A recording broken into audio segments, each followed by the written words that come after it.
Olá pessoal, bem-vindos à nossa videoaula de número 17. Essa videoaula tem como tema os números primos e o teorema fundamental da aritmética. O teorema fundamental da aritmética é o teorema mais importante desse nosso momento aqui do curso falando sobre teoria dos números. É bastante importante saber o teorema fundamental da aritmética para entender os números inteiros. Nas ciências naturais, a gente pode fazer um paralelo com o que nós vamos fazer aqui, pensando, por exemplo, na química e na biologia, coisas bem simples, né? Já há muito tempo atrás, os cientistas tentavam, de alguma forma, pegar algo que é grande e tentar encontrar coisas pequenininhas lá dentro que, curiosamente, ajudariam a entender a coisa grande. Então, por exemplo, se a gente pensa na matéria, nas coisas materiais que a gente vê por aí, dentro delas tem átomos, né? Esses átomos são coisas pequenininhas, mas entendendo os átomos, talvez você entenda a matéria como um todo, a matéria grande. Da mesma forma funciona na biologia. Você tem um ser vivo, um ser humano, por exemplo. Para você entendê-lo muito bem, você olha para as células do ser humano. Coisa pequenininha para entender o bicho grandão, que é o homem, né? Eu estou fazendo esse paralelo porque isso ajuda a entender a aula de hoje. Se a gente pensa nos números inteiros, compreender os números inteiros passa por entender unidades pequenininhas, unidades entre aspas, né? Coisas pequenininhas dentro deles, que são os números primos. Então, vamos lá. Vamos entender primeiro o que é um número primo. Número primo nada mais é do que um inteiro que não seja 0, nem 1, nem menos 1, não seja, então é um número inteiro maior ou igual a 2 ou menor ou igual a 2, cujos únicos divisores positivos sejam o 1 e o p. Únicos divisores positivos, tá? Os únicos divisores positivos de um número primo são 1 e ele mesmo. Então, de novo, o que é um número primo? É um número inteiro, diferente do 1, do menos 1 e do 0. Não se esqueça disso. O menos 1, o 0 e o 1 não são primos, né? É um número inteiro fora desses, cujos únicos divisores positivos são 1 e ele mesmo. Então, se a gente olhar para os números positivos, eu estou falando aqui quais são os primeiros números primos positivos. É claro que os números primos podem ser entre os negativos também. Então, por exemplo, os primeiros positivos, o 2, o 3, o 5, o 7, assim por diante, são números cujos únicos divisores são 1 e ele mesmo. Quais são os únicos divisores do 7? O 1 e o 7. O 2 não é, o 3 não é, o 4 não é, o 5 não é, o 6 não é. Mas assim como eu estava dizendo antes, o menos 7 também é primo, tá? O menos 7 também é primo, o menos 2 também é primo, o menos 3 é primo, o menos 5 é primo e assim por diante. Ah, e o que não é primo é o quê? Composto. Um número que não é primo, ele é composto, verdade? Mais ou menos. Como eu falei para vocês, presta atenção na exceção que eu estou fazendo aqui. A gente vai falar que um número é composto se ele não for primo e também se ele não for 1, menos 1 e 0. Pessoal, o 1, o menos 1 e o 0 não são nem primos nem compostos. Cuidado com essas pegadinhas por aí. Então, o menos 1, o 0 e o 1, eles ficam ali pertinho da origem e ficam quietinhos, né? Eles não são nem primos nem compostos. Fora deles, todo número ou é primo ou é composto. Quem são os primos? Os primos são aqueles cujos únicos divisores positivos são 1 e ele mesmo. Quem são os compostos? Os que sobraram. Tá bom? Muito bem.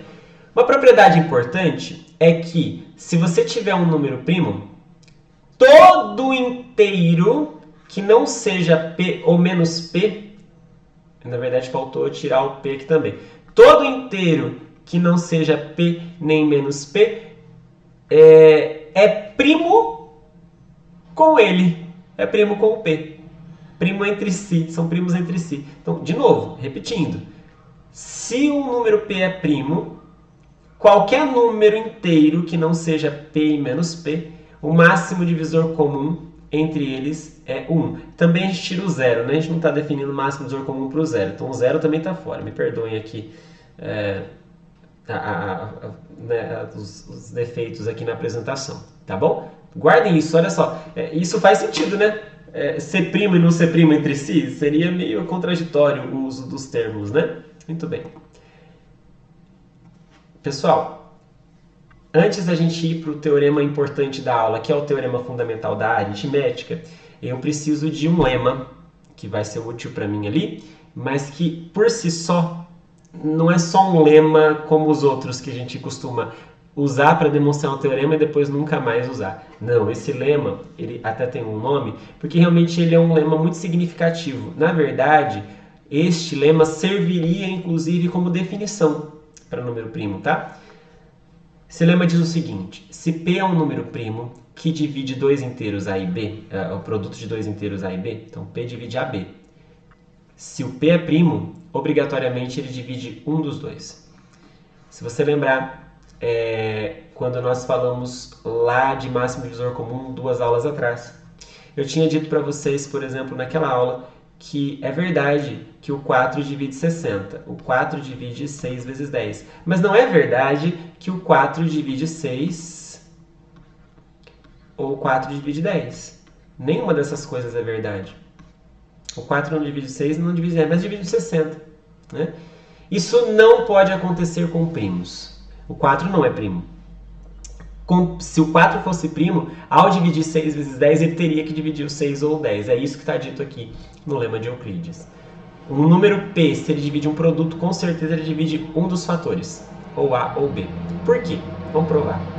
Para provar isso, bem simples. Eu estou assumindo que o P divide a B. Se o P divide o A, acabou? É o que eu quero, né? É uma das coisas que eu quero, é uma coisa ou outra. Se ele divide o A, acabou. E se ele não dividir? Eu tenho que mostrar que ele divide o B. Se o P não divide o A, então quer dizer que o MDC entre A e P é 1, a menos que o A fosse 0, mas estamos descartando o 0, tá? Faltou dizer, mas vamos descartar o 0 aqui. Não me interessa o 0 nessa história aqui, tá? Enfim, como o A não é P nem menos P, o máximo divisor comum entre A e P é 1, porque o P é primo com A, que a gente acabou de falar, né?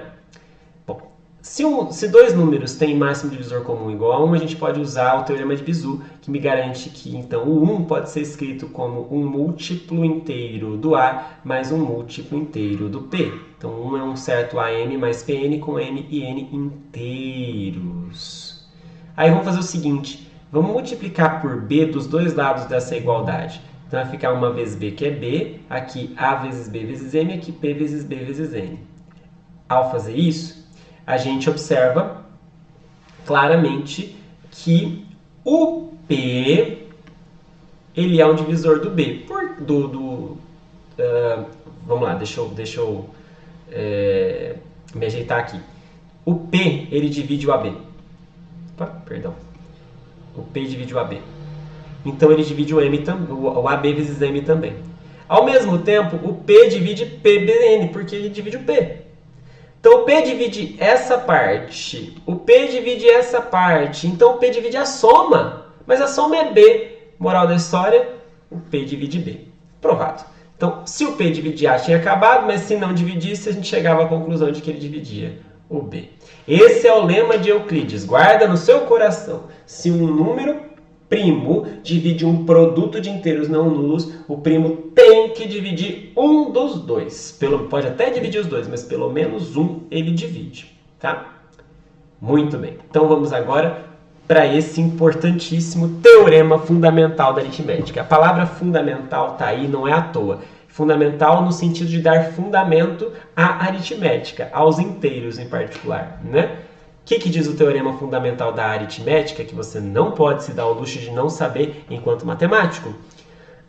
É que todo número inteiro positivo, maior do que 1, com certeza pode ser escrito de maneira única como um produto de números primos.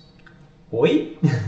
Todo número inteiro pode ser escrito como um primo vezes outro, vezes outro, vezes outro, vezes outro, vezes outro, vezes outro, e assim por diante. Né? E isso é de maneira única. Pode ser escrito como produto de primos de maneira única. Como assim de maneira única? Se eu peguei um determinado número e escrevi como P1 vezes P2 vezes P3, P4, P5, etc. e pedir para você fazer a mesma coisa, se nós dois fizermos certo, nós chegamos na mesma fatoração, no mesmo produto de primos. Não pode ter aparecido um primo para mim que não apareceu para você e vice-versa. É única a maneira de escrever todo o número inteiro como um produto de primos, tá? Ou seja, o que está dito aqui?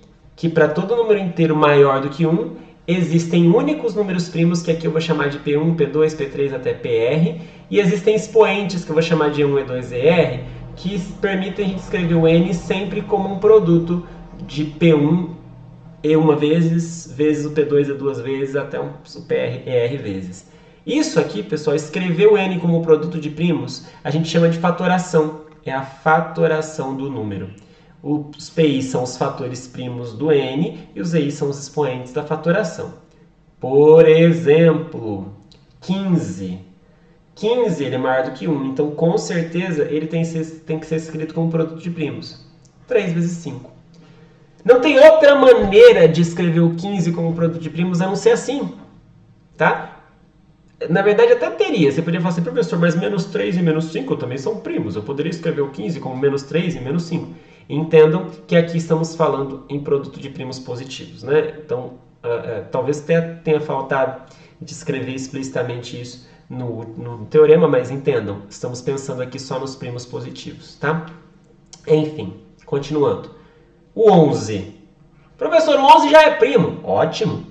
Então não está falhando o que está escrito ali. O 11 é escrito de maneira única como produto de primos. Só ele basta. 11 elevado a 1. Acabou.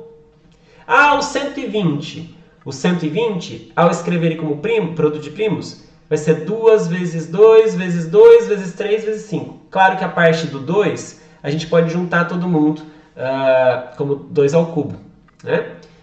Você deve lembrar de como faz isso lá da escola. Você deve ter aprendido talvez assim, não sei, mas é legal saber. Quando eu pego o 120 e eu quero fatorá-lo, a gente costuma fazer o seguinte. Ficou torta essa barra, né? A gente costuma fazer o seguinte. A gente pega e tenta dividir o 120 pelos primos a partir do menor, que é o 2. Dá para dividir o 120 por 2? Dá. Então põe o 2 aqui, faço a divisão, dá 60. Ah, dá por 2 de novo? Então divido, dá 30. Dá por 2 de novo? Dá, divido, dá 15. Dá por 2 de novo? Ah, não dá mais. Bom, então quem é o próximo primo? Ah, é o 3. Então vamos tentar dividir por 3. 15 por 3 dá 5. Dá por 3 de novo? Não dá mais. Qual é o próximo número primo? Ah, é o 5. Se não fosse, eu ia pro próximo. Até que desce. Ah, o 5 é primo. Então, vou dividir o 5 por 5 e vai sobrar 1. A hora que chegar no 1, é sinal que você acabou a fatoração. Fatoração, então, é 120 igual a 2 vezes 2 vezes 2 vezes 3 vezes 5. Quer dizer, 2 ao cubo vezes 3 vezes 5. Né? Da mesma forma como eu fiz aqui, você pode fazer com qualquer número inteiro. Por exemplo, o 7.623 ele pode ser escrito como 3 vezes 3 vezes 7 vezes 11 vezes 11. 3 ao quadrado vezes 7 vezes 11 ao quadrado. Essa é a única maneira de fatorar o 7.623. Todos os números inteiros maiores do que 1 têm essa propriedade. Tá bom? Isso é importantíssimo. Então é importante que nós precisamos demonstrar esse teorema aqui. Então, vamos lá. Vamos demonstrar o teorema fundamental da aritmética. Se por acaso o n for primo, então acabou. Porque ele vai ser escrito como ele mesmo. Não tem o que demonstrar, acabou. N é escrito como n, né?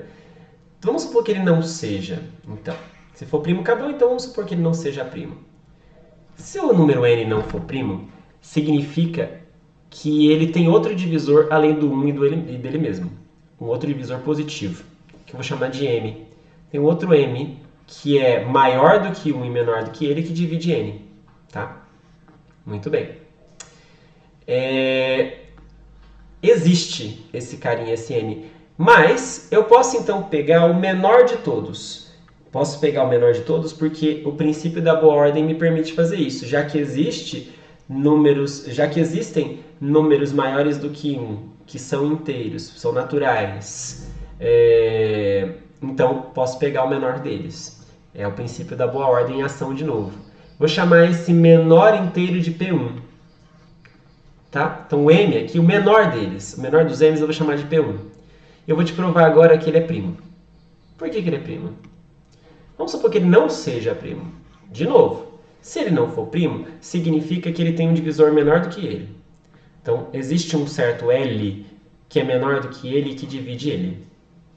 Então, pensa comigo. O L é um divisor do P1.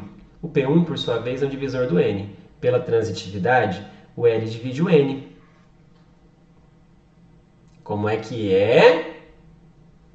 O L é um número menor do que um P1 e divide o N? Mas pera um pouquinho. O P1 não era o menor que dividia o N? Como é que eu achei um outro? Não pode. Não pode. Isso contradiz a minimalidade do P1. Não pode. Então não pode ter esse L. Se não pode ter esse L, é porque o que eu assumi no começo não é verdade. O P1 é primo sim. Entendeu? Então olha só. Vamos recapitular o que a gente acabou de fazer. Se o N não for primo, eu vou pegar o menor divisor dele. E esse menor divisor é um primo, P1. Então vamos lá. Então quer dizer que quando eu dividir N por P1, vai ter um quociente Q1 e não vai sobrar resto. Tá? E esse quociente, com certeza, é maior do que 1. Porque se ele fosse 1, então N seria igual a P1, não é? Né? O N não é primo, a gente já está assumindo isso desde o começo. Tá, mas e o Q1? Ah, se o Q1 for primo, acabou! Eu acabei de provar que o N é um primo vezes outro. Ah, mas e se o Q1 não for? Aí a gente vai fazer a mesma coisa que a gente fez antes. Se o Q1 não for primo, eu vou repetir o argumento que eu fiz antes para o P1, tá? Para o P1, não Q1 aqui, para o P1. Então eu vou fazer a mesma coisa. Com certeza existe um menor inteiro P2 que divide o Q1. É possível provar do jeito que eu fiz para o Q1 que o P2 é primo. Certo? Da mesma forma que eu fiz antes, você prova que o P2 é primo. Tá bom. Então o resultado da divisão de Q1 por P2 é um certo Q2. Se esse Q2 for primo, acabou. Se ele não for, vou fazer isso de novo recursivamente. Mas olha só. O N ele é P1 vezes Q1. Só que o Q1 agora é um P2 vezes Q2. De novo, se o Q2 for primo, acabou. Escrevi o N como primo vezes outro vezes outro. Se o Q2 não for primo, eu vou fazer de novo. Q2 não é primo. O que eu faço? Ah, vou pegar o menor divisor positivo dele, que vai ser o Q3. Ah, esse Q3, ele é primo. E assim por diante, tá? E aí esses P3 vão mudando de nome, eu chamo esses QIs, eu vou chamar de PIs, enfim. E a gente consegue então escrever o N como produto de primos, P1, P2, P3, P4, P5, até onde for necessário. Pronto. Tem uma hora que isso acaba. E tem uma hora que isso acaba porque eu estou diminuindo os fatores. O que era Q1 no começo, o Q2 vai ser menor do que ele, o Q3 vai ser menor do que ele. Tem uma hora que isso vai chegar perto do 1 e não vai conseguir passar dali. Então tem uma hora que acaba, né? Tá bom? Então sempre o N é escrito como produto de primos. Claro, a gente às vezes compacta, né? A gente sabe que o N, se ele é escrito como 2 ao cubo vezes 3, sei lá, que é o 24, quando fatora a gente pensa assim, é 2 vezes 2 vezes 2 vezes 3, né? Posso escrever de maneira compacta desse jeito, 2 ao cubo vezes 3 elevado a 1, tá? Então a gente, por mais que a gente tenha escrito N como produto de primos assim, todo sem potência, tem coisa que pode ter repetido aí, e a gente junta tudo depois, tá bom? Isso prova que o teorema fundamental da aritmética é válido, mas a gente tem uma outra coisa para mostrar, que é a unicidade. Como eu disse para vocês, a fatoração ela é única. Por que não tem outra fatoração além... Se eu tentei fatorar e você também, por que a gente tem que chegar na mesma resposta se nós dois acertamos? Bom, vamos provar isso. Vamos supor, quando é a unicidade, a gente tem que supor que tem duas diferentes. Bom, tem duas fatorações, né? Tem duas formas de fazer. Então vamos supor que o N ele é escrito como produto de primos P1, P2, PR, e ao mesmo tempo o N é escrito como um produto de primos Q1, Q2, QS. Então R e S não precisam a princípio ser iguais, né? Vamos mostrar que é. Então os PIs e QIs aqui são primos. Pessoal, o P1 vezes alguém divide Q1 até QS. Isso significa que o P1 divide Q1 QS. Opa, mas aí entra em ação o lema de Euclides. O lema de Euclides diz que se o número primo divide um produto, ele com certeza divide um dos carinhas. Ou ele divide o Q1, ou ele divide o Q2, ou divide o QS. Tá? Vamos dizer que ele divida o Q1. Porque se ele não for, eu reordeno, mudo os nomes só para ajeitar. Então vamos dizer que o P1 divide o Q1. Tá? Senão mudo de lugar para que realmente o Q1 seja o primeiro ali. Se o P1 divide o Q1, eu penso comigo, espera um pouquinho, o P1 é primo, o Q1 também. Como que pode o P1 dividir um outro primo? Só se eles forem iguais, não é? Quem são os divisores do Q1? Só o 1 e ele mesmo. Mas o P1 não é 1, então é ele mesmo. O P1 é o próprio Q1, certo?